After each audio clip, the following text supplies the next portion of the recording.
Sup team, welcome to the video. I'm just gonna do some random talking because I feel like I'm in a different place than I have been recently.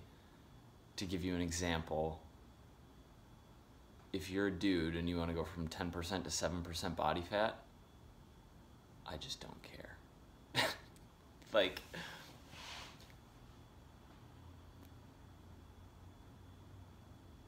there's just so many more important things in life, and what that person doesn't realize is that the effect you think it's going to have, that girl you think you're going to get because you go from like having kind of abs to having real defined abs, she does not care about that. Whatever the insecurity you're trying to fill, getting there, and look, going from 30% body fat to 10% body fat is very different, but like the obsessive vain piece of the fitness industry, which is where all the money is made for all intents and purposes, is so disgusting to me right now. I don't know why, but it just like, I can't even look at fitness Instagram because it's so meaninless. I just had an email back and forth with a 75-year-old woman coaching client who's down 40 pounds in 6 months, just killing the game. And like I don't want to say the sweetest lady, because sweet implies I don't know, a degree of naivety and a degree of just like not having other admirable traits. I just really like her. Like, she makes me think, she gives me perspective, I think she has wisdom.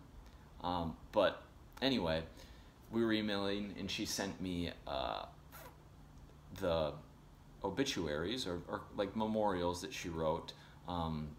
Her daughter, one of her daughters had passed away some time ago, and for her husband, who passed away not super recently, but much more recently. And in that email, and then she laid a picture of like their memorials and then her reserved spot.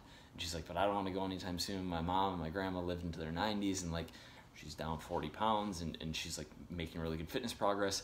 And it was just the polar opposite of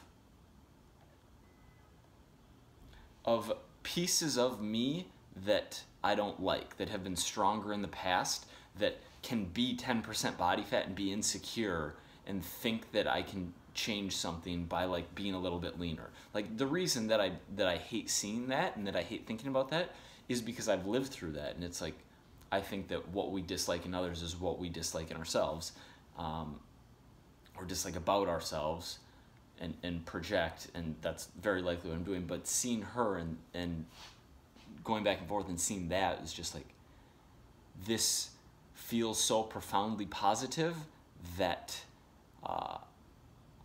the other side of it in comparison is just so meaninless, and maybe even negative, maybe even the opposite.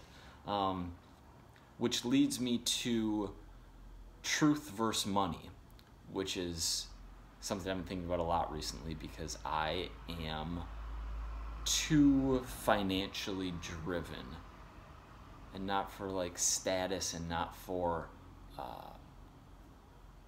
admiration, and not to get things, $20 sweatshirt I wear every single day, but because I'm higher than average, I'm more neurotic than average, which makes me want security, and in my mind, having net worth leads to security because it leads to freedom, and money just does lead to security to a degree. But there's a limit to that, and truth, and people are going to argue with me on this, and that's okay. Truth and maximizing income don't always line up. And what I mean by that is, I know that I could continue to pretend to care about helping people go from 10% to 7% body fat, and that would open the door to more income. And if you're honest, like, you'll make more money that way in the long run. Maybe, but maybe not. And I'm it sounds so stupid saying it out loud because the answer seems obvious, but the answer is not that obvious. I'm just telling the truth. Deciding between truth and money isn't that easy. It's not that easy to stop making content around a group of people who spend money to do what is more aligned with what I really feel.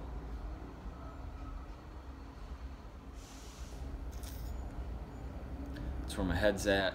Haven't been posting much on YouTube, mainly because my videos are shit, guys. Like, I get that there's 50 of you that really, really like them, and then maybe 1,000 of you that just watch because you're in the routine of watching, and then another 1,000 that, I don't know why a lot of people watch my videos, but they're not good. Yes, they are they're not, like, I just shoot it like this. I don't really think about it. I don't do any planning, I don't do any editing, I don't do any of the right things on YouTube for reach and distribution, titling, all that stuff. I can help you do that, Mike. Okay, I don't, I haven't been posting on YouTube because my videos are shit, and because I'm enjoying having,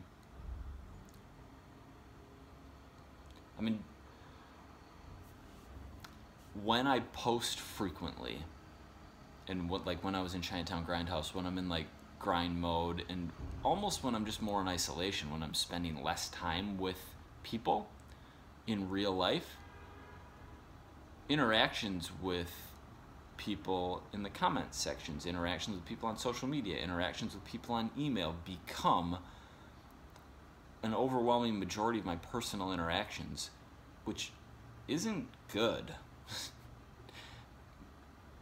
It's just better to have real relationships, and I get that online relationships are real, and every single person I've ever met, which is in the hundreds, who I met online and then I met in person, was awesome in person. But there's I don't think I need to argue for the point that in-person relationships of different kinds add to quality of life, and they're just better than, yeah. And so, making high-frequency videos as a means of like going back and forth on more of a one-way street, right? Because I share a lot in my videos, and I just don't get a lot back, and I don't expect to get a lot back. Like, when you make a video, you're really sharing, and it's just not a two-way street. Which isn't to say there's not merit in videos. There's a ton of merit in videos, but the merit shouldn't be in the creator deriving some kind of like back and forth with the audience. That's just not a healthy way to live. I do plan on making more higher quality videos, better videos, more well thought out videos, probably more fitness centric videos, although I'm also trying to think of a creative outlet for non-fitness stuff, which is what I think about the majority of the time. Maybe not, maybe the majority.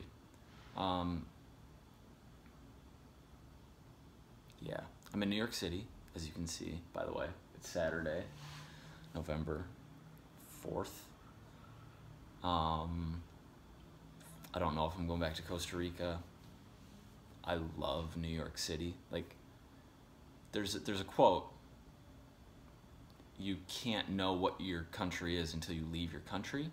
And this probably sounds like American ignorant to non-Americans, but spending time in the 6 or 7 countries I've been to in the last year makes me really, really grateful for what we have here.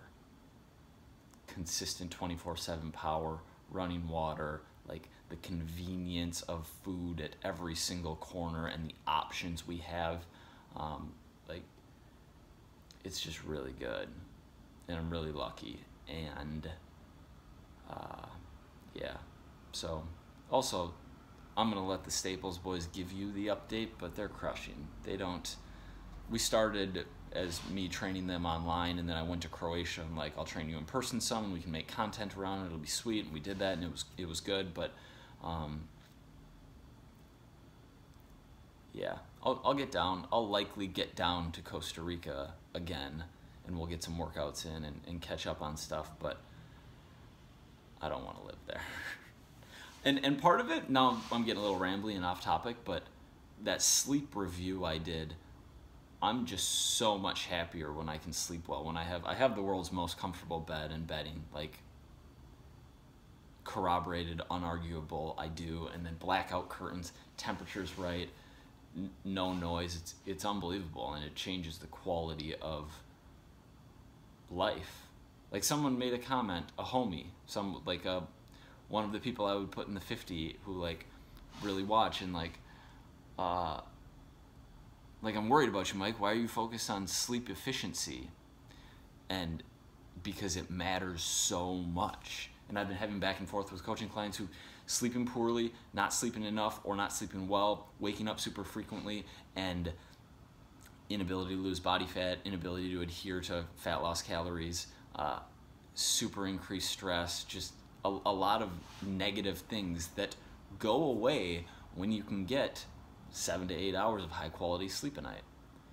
Anyway, that was a little bit of a tangent, and it's probably ridiculous to say that I'm changing where I'm going to spend the next month and a half because I like my bed so much, but it's just the truth. When I come back from any trip, I was out Jordan Peterson conference in Seattle, which was unbelievable photo. But when I got back here, even from a solid hotel with a comfy hotel bed and like controllable temperature, get back here and it's like your own bed after being away is something else. I had something else and one last thing.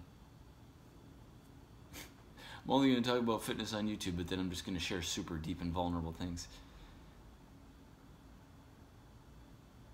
Another thing I recently heard was, if you're doing something unconventional, if you're not living like most people are living, are you leading or are you running away?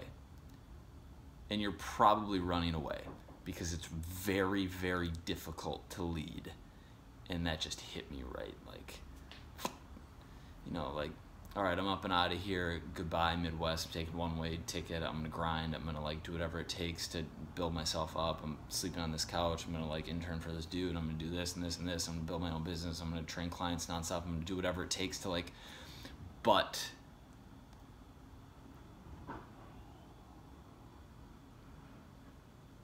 avoiding other things. And yeah, it's just something to think about. I'm definitely running away. Leaders know where they're going. I don't. And traveling around and like,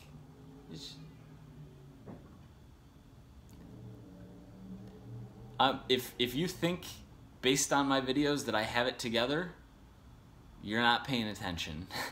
One. And two, I don't, and most people don't, but I think it's the process of improving is where it all is, and the process of getting better, and the process of trying to make yourself better and those around you better, and like every day, and just moving forward.